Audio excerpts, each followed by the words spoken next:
ẹni tá a ti ń retí dé o àlìwúlẹ̀ máa ń wọ́rọ̀ south lambe alágbàálẹ̀ wa aṣíwájú ẹ̀sìn olùtẹ̀lé ànábì gbajúgbajà oníwàásí àgbáyé tó mú yẹnyẹn ríkẹ́ sọláríláwà ní sẹ́yẹ alùkínbẹ̀ẹ́dọ̀ kí àdúrà tó ń gbà kankan pẹ̀lú orúkọ ọlọ́run ọba kún fàyà kóòrù tó lágbára jogun kógun ayé ẹni lọ rọ̀ṣúlù ṣẹfàáwò ìmùtìsára Muhammad sallallahu alayhi wa sallam alájọ ọmọwé jìnnà sábìtú àdíjọ lágòkè justice of the peace olùdásílẹ̀ àti ìmáàmù àgbàjọ ṣẹfàáwò ní Islam worldwide kẹ̀kẹ́ nínú àgbáríjọpọ̀ lè máa mú jàǹkànjàǹkàn gbogbo lórílẹ̀‐èdè Nàìjíríà nàṣí àtúnlápájá yàgò yàájú tábàgbà tábàwò ti kún tẹ̀dọ̀ alẹ́ kùrẹ́àn mẹ́tòmẹ́tò oníwàásí tó yàn tó yanjú àtúpalẹ̀ ní fọ́nrán kọ̀ọ̀kan tọ́lọ́ ń paláṣẹ káṣe àti súnà òjíṣẹ́ ńlá Muhammad iṣẹ́ ìránṣẹ́ àwọn òjíṣẹ́ Ọlọ́run tó ti wá tó ti lọ ṣáájú kí Muhammad ó tó dé bí Kùránì ṣe gbé kalẹ̀ lódìdí láì bẹ̀rù láì fòyà láì fi tẹ̀sìn ṣe láì ṣègbè lẹ́yìn ẹnìkan wàláwù kánà kó jẹ́ olórí tàbí ọmọ ẹ̀yìn láwùjọ pàtì ẹ̀ka dánilóró yé ṣe bí àgbọ̀dún náà rọ̀ fẹ́ni tó ń ṣe rere kó lè tẹ̀síwájú kẹ́ni ayé pọ́n lójú ó lè padà wá dẹni ayé yẹ sí kálàáfíà òjọba kárí ayé agbára tó ń wo ni sàn lọ́fẹ̀ẹ́ nínú ìjọ Ṣàfáùdín ìlòdì sí alákatakítí ẹ̀sìn kagbọ́ra ẹni yé kápá pẹ̀rẹ̀ rere lélẹ̀ ẹ mọ̀ mi kẹ́ tó sinmi lọ́lọ́run wí o wà jáde náà sòrò rà ó yá ká tẹ̀lé àfinimọ̀nà ó la kájọlá ṣẹkẹrẹ ń gbẹ́dùn ìmọ̀ àtàgbára gbàgbára tọ́lọ́ ń gbọ́lẹ̀ fún sábìtù lẹ́yìn ètò yìí ká dẹni ọ̀tún pẹ̀lú ìkẹ́ tó kún rẹ́rẹ́ àtọ́là tó pọ̀ ó yá o bisimilayi rasul. A'udhu billahi minash shaitonir rajim bismillahir rahmanir rahim. يثبت الله الذين آمنوا بالقول الثابت في الحياة الدنيا وفي الآخرة ويدل الله الظالمين ويفعل الله ما يشاء جاهد الكفار والمنافقين واغلظ عليهم ومأواهم جهنم وبئس المصير.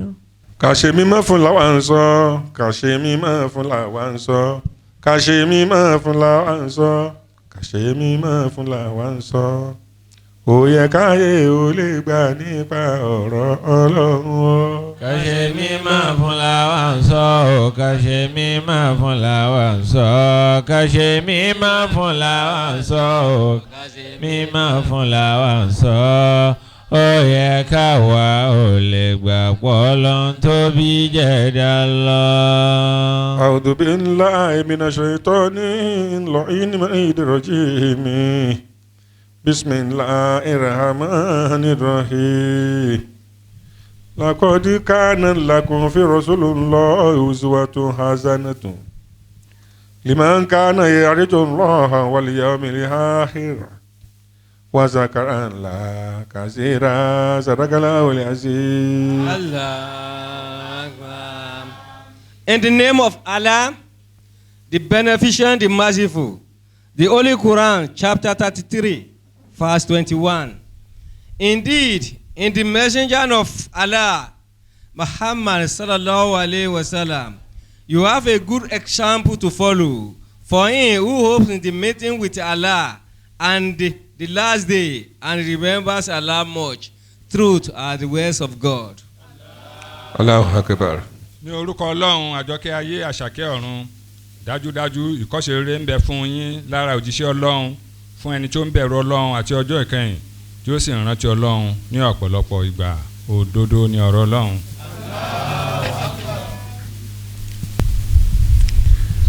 ká tó délé ayé o aláyé ń ṣàyé o ṣe ti ń gbọ́.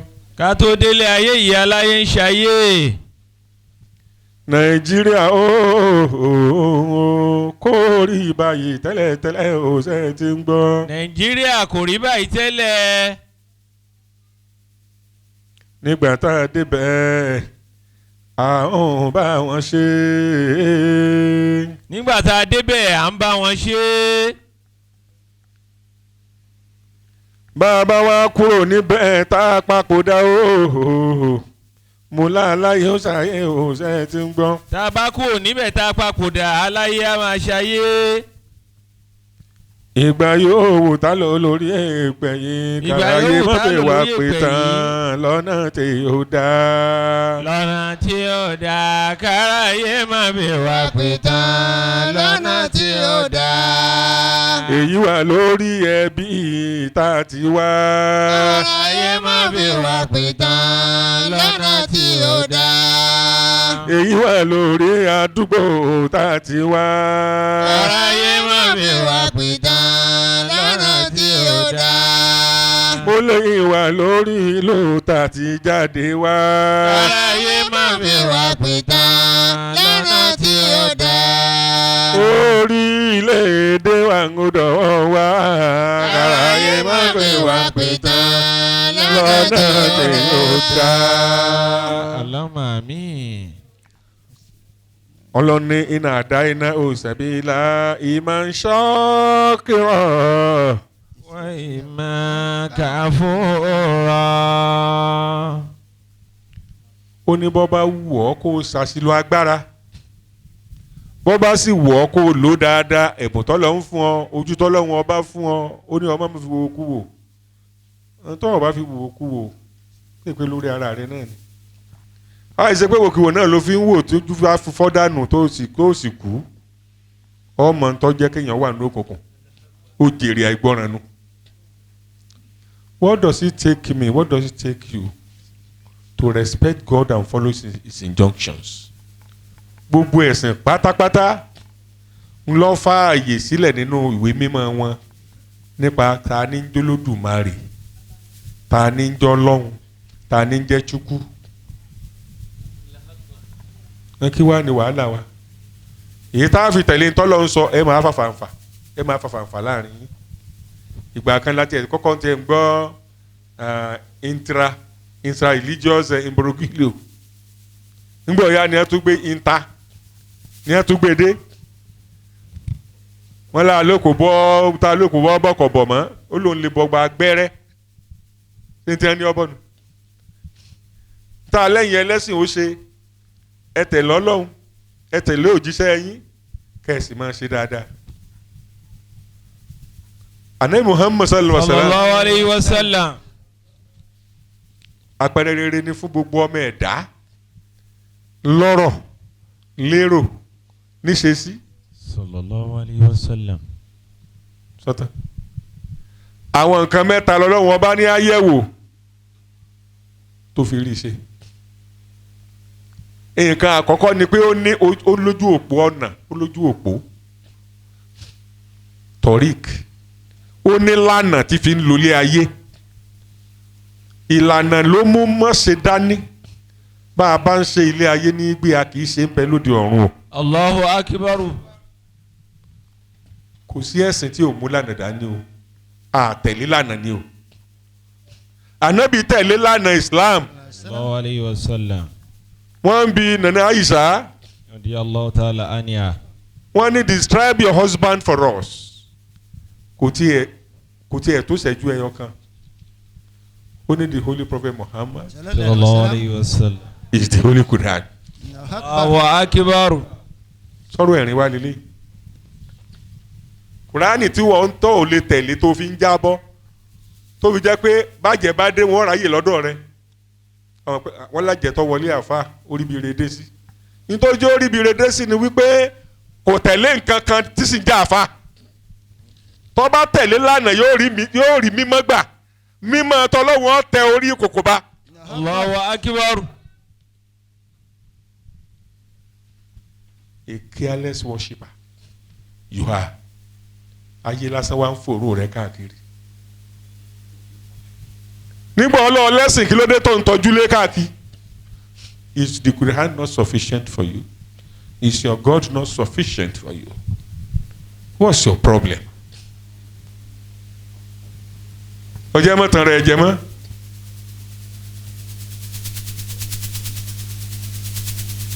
Laqad kana lakum fi rasulillahi uswatun hasana liman kana yarju Allaha wal yawmal akhir wa dhakara Allaha kathira. Kò rújú rárá. àṣírí ẹwà rẹ̀ Quran 8:29 àṣírí ẹwà ànábì tó fi borí gbogbo ogun tó kojú ẹ̀ ńlá tó ti mú wáyé o. يا أيها الذين آمنوا إن تتقوا الله يجعل لكم فرقانا ويكفر عنكم سيئاتكم ويغفر لكم والله ذو الفضل العظيم صدق الله العظيم. Allahu Akbar. ó lẹ́yìn tẹ́ gbàgbọ́ lódodo bẹ́ẹ̀ bá ń bẹ̀rù Ọlọ́run. àwẹ̀ Ramadan kí ló mú dání kutiba alaykumus siyamu. يا أيها الذين آمنوا كتب عليكم الصيام كما كتب على الذين من قبلكم لعلكم تتقون. الله أكبر. gbogbo ọdún tá a wá ti ń gbà àwẹ̀ náà ṣe é rí bẹ̀rù Ọlọ́run mú. wọ́n bí ẹlòmíì sínú ìsìláàmù Ọlọ́run tún ṣe lẹ́lẹ́mìí gógùn nígbà tí ọmọ kú àìbẹ̀rù Ọlọ́run ọba náà ló fi yà jẹ́. ẹ wá wo iye àwẹ̀ tí ó gbà kó tó di kókó láyé ó jẹ́ ranù fún nígbà tí ò rí bẹ̀rù Ọlọ́run ọba mú. ẹ̀ ń tàtà kò láhà bẹ́ẹ̀ bá ń bẹ̀rù Ọlọ́run ọba. ẹ̀yin onígbàgbọ́ òdodo tí ẹ̀yin bá ń bẹ̀rù Ọlọ́run yóò ṣe yín ní ẹni ìyàtọ̀. yóò ṣe yín lẹ́ni ìyàtọ̀. COVID-19 ti dóje ń sìn kó lọ́n kà mí máwọn tí kò ní fọwọ́ kàn. ṣùgbọ́n àdúrà nìkan ọ̀ràn o àárín wa àtọ́lọ́hún ogun mọ́ ni o ní ó fi kọ̀ǹtró rẹ̀ fún ọ. ẹni ìyàtọ̀ ni pé ńgbà àjàká òkò àjàkálẹ̀ àrùn bá ń ṣẹlẹ̀ káàkiri kò ní dọ́dọ̀ rẹ̀ pẹ̀lú àkáǹtì bíbélì nígbà tọ́lọ́hún ọba fẹ́ fipá tó fẹ́ free àwọn ọmọ Ísírẹ́lì kúrò ní Egypt tó sì di pé àmì bíi 10 ti lọ over 40 years tí wọn ò dí rẹ bẹ́ẹ̀ ó ní tó wọn ó ṣe fún wọn sìn ni pé iṣan ara wọn ló fẹ́ fi so wọ́n nìsín. ó ní wọ́n Musa sọ fáwọn ènìyàn rẹ àkọ́bí ẹran wọn kí wọ́n pa kí wọ́n mú ẹ̀jẹ̀ rẹ̀ kí wọ́n fi tíntínní kọ́kàn wà níwájú ilé wọn kí wọ́n fi fún kálukú. nígbà yẹn sẹ́yìn pé ká rúbọ nǹkan lọ́wọ́ pọ̀ kì í sàsìkò mọ́sóògùn ìsàsìkò yẹn ni ẹ wá ìsàsìkò mọ́sẹ̀bọ ìsàsìkò yẹn ni ẹ wá. torí wọ́n fẹ́ràn wọn òun kálukú ṣe wọn lọ sùn ó di 12 òru nǹkan tí a ń pè ní pestilence ìjì òru tí kọjá ó wá kọjá bó ṣe ń délé kọ̀ọ̀kan tí ò sí àmì yẹn ń bẹ̀ àwọn màláíkà tó ń rìn yẹn wọ́n ń pa àkọ́bí ọmọ nínú ilé kọ̀ọ̀kan ni so bí ẹkún bá ti sọ ń bí ẹkún ọ̀sọ̀ ń bí ẹkún ọ̀sọ̀ ń bí ẹkún ọ̀sọ̀ ń bí ẹkún ọ̀sọ̀ ń bí tó fi wá wọlé ọba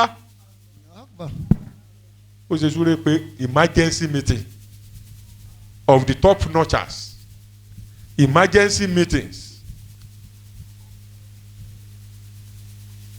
ní wọ́n bá ń ṣe meeting kan tó ní ẹ̀jẹ̀ àwọn pípé ọmọ ẹ lọ unconditionally eléyìí tí o ti wọ́n bá ti pẹ́ mi wa náà lọ fẹ́ mú bí o ṣe mú nu o ọ̀ya àkọ́bí ọmọ ní ẹ fi ní máa lọ òru lọ pass decree pé mo yọ̀ ọ́ dá kéèyàn máa pass decree lóru ẹ jẹ́ wọ́n máa lọ ẹ jẹ́ wọ́n máa lọ ẹ jẹ́ wọ́n máa lọ eléyìí pọ̀ jù.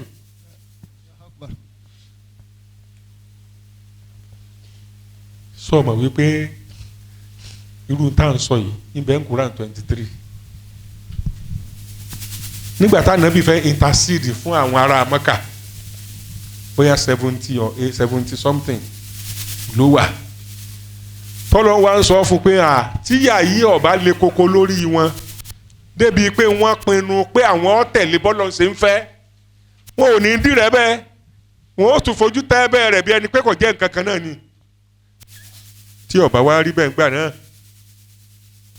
wàlá rahimuna wa kashafuna ma bi min durrin lálàjò fi tògóyà ní àmà walaqad akhadnahum bil adhabi فما استكانوا لربهم وما يتضرعون حتى إذا فتحنا عليهم بابا ذا عذاب شديد إذا هم فيه مبلسون. tí ó bá ṣe pé a ṣe àánú wọn tí a sì ṣí ohun tí ó ń bẹ fún wọn ní ìnira kúrò síbẹ̀síbẹ̀ wọn ìbá takú sínú orí kunkun wọn ìbá sì máa dààmú nínú ìṣìnà wọn.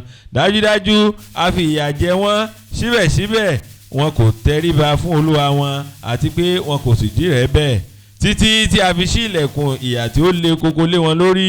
nígbà náà wọ́n sọ ìrètí nù. ìyà tí ń bẹ nílẹ̀ yìí kò ní jẹ mí kò ní jẹ wá. ìyà tí ń bẹ nílẹ̀ yìí kò ní jẹ wá. ètò ìfìyèdí òkú mọ̀ ní mú mi ọ́. ìyà tó ń bẹ nílẹ̀ yìí kò ní jẹ wá. lọ́sàn fèèfà mọ̀wọ́lẹ́ àwa. ìyà tí ń bẹ nílẹ̀ yìí kò ní jẹ wá. ká mọ̀ rogún ẹ̀bùlà ò ká mọ̀ rí ìdààmú ọ̀. ìyà tó ń bẹ nílẹ̀ yìí kò ní jẹ wá. kòrónà fáírọ́ọ̀sì kọlọ̀ kó wáyọ́. ìyà tó ń bẹ nílẹ̀ yìí kò ní jẹ wá. ṣùgbọ́n ká tẹ̀lé tọ́lọ́hùn ṣe ti ń gbọ́. ìyà tó ń bẹ nílẹ̀ yìí kò ní jẹ wá. Ramadan ṣe ti ń gbọ́. ìyà tó ń bẹ nílẹ̀ yìí kò ní jẹ wá. ó ní ká bẹ̀rù Ọlọ́run kó rìn wá ó pé. ìyà tó ń bẹ nílẹ̀ yìí kò ní jẹ wá. àmín o àwọn tó ti kàn ní ọmọ tọkàn àwọn.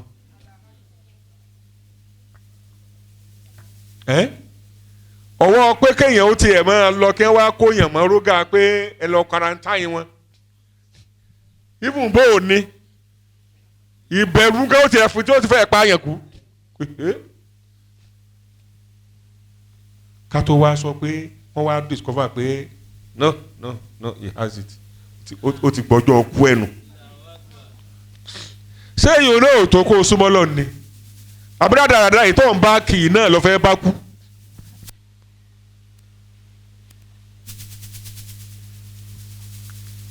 ìṣe ọlẹ́ ní ìyàtọ̀ ẹni tí ò ní kàn táburú ò ní kàn yálà ń tonú omi bọ̀ kò ní kàn ó ń tọ́dún ikú bọ̀ kò ní kàn ń tọ́dún àjẹnú bọ̀ kò ní kàn ń tọ́dún afẹ́fẹ́ bọ̀ kò ní kàn. Allahu Akbar.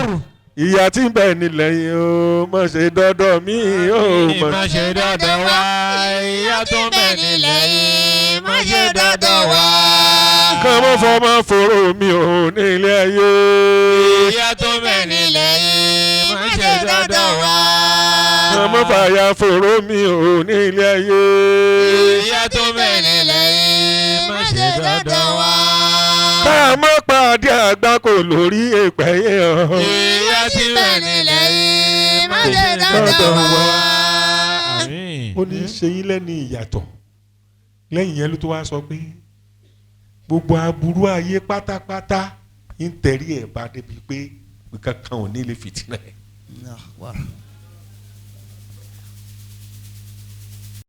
ó wá ní what will make it sustainable tó fi jẹ́ pé yóò máa jóore láéláé fún ọ ó ní pé ń darí ẹ̀ṣẹ̀ rẹ jìn ọ́ torí gbogbo àwọn diseases nǹkan tẹ́ ń sọ ẹ̀dá làwọn náà.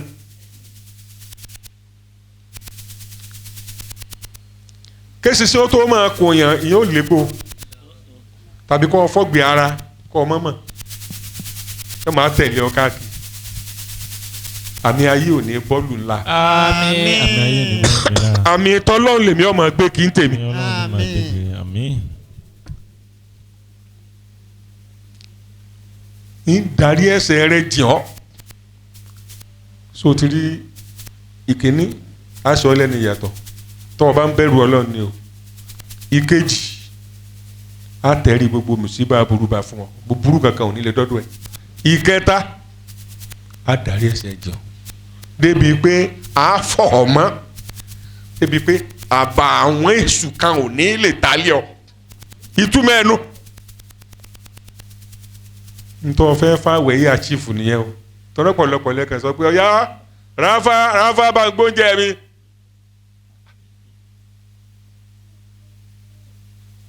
ẹran mi ló fi bẹ́ẹ̀ pẹ̀lú gbogbo tí mo fi lẹ̀ o lè máa wá ṣẹrú nu létí mo kọ́ o ẹ̀kọ́ ẹran mẹ́rin bẹ́ẹ̀ àárín òru nu o níjà ṣẹran o létí ẹni ọ̀ṣọ́ nu ta ni efẹ́ràn jẹun gan tí ó sọ pé tọ́ba yẹ ara bọ́lọ́hún ó ṣe kẹ́mi ni ẹ̀yin ọmọ ẹ̀ máa jẹ gbogbo ẹran ọ̀wá lè ronú kankan àfikún ọmọ wa fúrẹ́ǹsì ilé ayé gírádà àdá káàkiri. You are too materialistic. This is what I observe in human beings. Ààrẹ nìkankan tó ṣe tá àti gbélé ayé tààrà ọ̀run àfi 1/1 million. Ṣéyìn ó wá pé ó wá ní ànábì kógojá. Sallallahu alayhi wa sallam. Ọ̀tá sọ sísá wọ́n làwọn sọ di lágẹ̀rọ̀. Àwọn ọlọ́run ọba òjò jẹ́. Allahu akbar. Wọ́n làwọn pa lógede gbé ẹ̀yìn killer squad. Atamọ́tàṣe amúnibalẹ̀ ọ̀ya. Ó tún dètè wọn lú náà. Nígbà ní ẹjẹ́ á lè níbi bá ti ń sá lọ ẹjẹ́ arọ́ kiri ká rẹ̀ ká pa kálẹ̀ àmọ́ tó pa o bóyá kẹ́nìún ni o bóyá kòkò ni o ọlọ́run ò ní jó ìjẹun tí ẹ ń wá. Àmín. Wa isi amukuru bika الذين كفروا ليثبتوك أو يقتلوك أو يخرجوك ويمكرون ويمكر الله والله خير الماكرين. Fimi borí ètè ọ̀tá kọ́tà máa ṣe mí. Kọ́tà máa ṣe wá. Fi Wá borí ètè ọ̀tá. Kọ́tà máa ṣe wá. Jẹ́ àṣàdì ọba ọlọ́run gẹ́gẹ́ bó ti tọ́.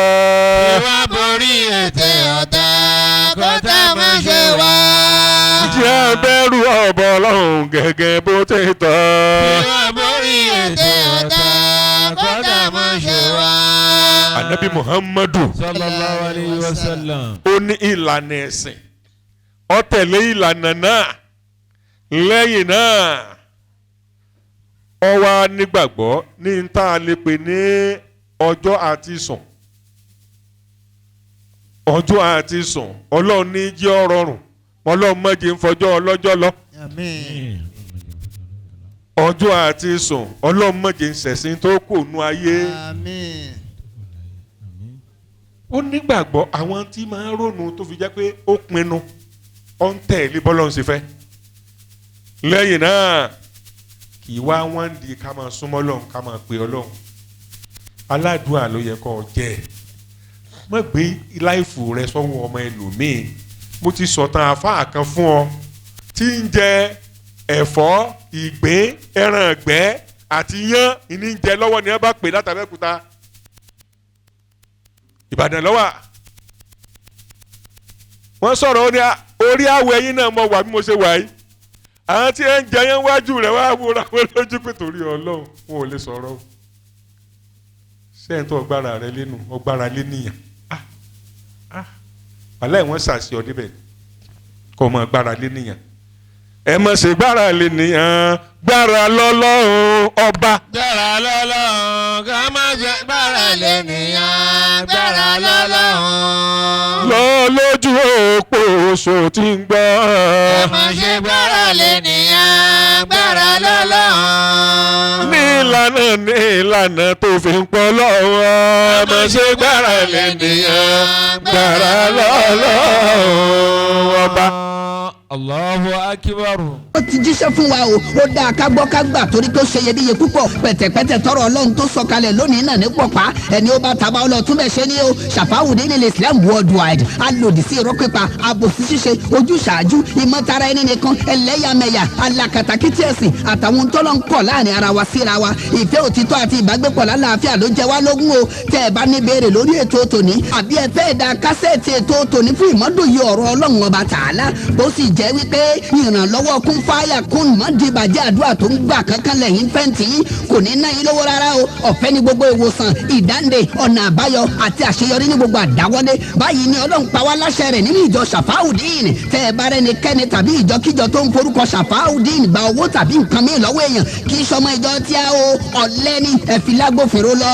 ẹ̀yin darapọ̀ mọ́ ìjọ Ṣàfáùdín tó ń bẹ nítòsí yín pẹ̀lú àníyàn dáadáa kẹ́rí ọ̀nà ìyanu tọ́lọ́hún gbà dá wa lóyún ìbéèrè wa gbogbo nírọ̀rùn lẹ́yẹ òsọ́kà ẹ sì lè kàn sí wa ní headquarters wa Ṣàfáùdín Central Mosque and Islamic Center for Spiritual Awareness International tó wà ní mọ́fìkúyọ̀mí school àwákájáyé ìwúrò òde Ìbàdàn UI Post Office Box 20230 Ìbàdàn email address rasulshafau@yahoo.com fún gbogbo ẹ̀ka wa tó wà lókè òkun Ṣàfáùdín ní London ló kó wọn sòdí o bẹ́ẹ̀ ṣe máa bá wa pàdé ní lórí ètò yìí lákòókò kan náà lọ́sẹ̀ tó ń bọ̀ Ṣàfáù lára lágbára wa ẹ gbà bẹ́ẹ̀.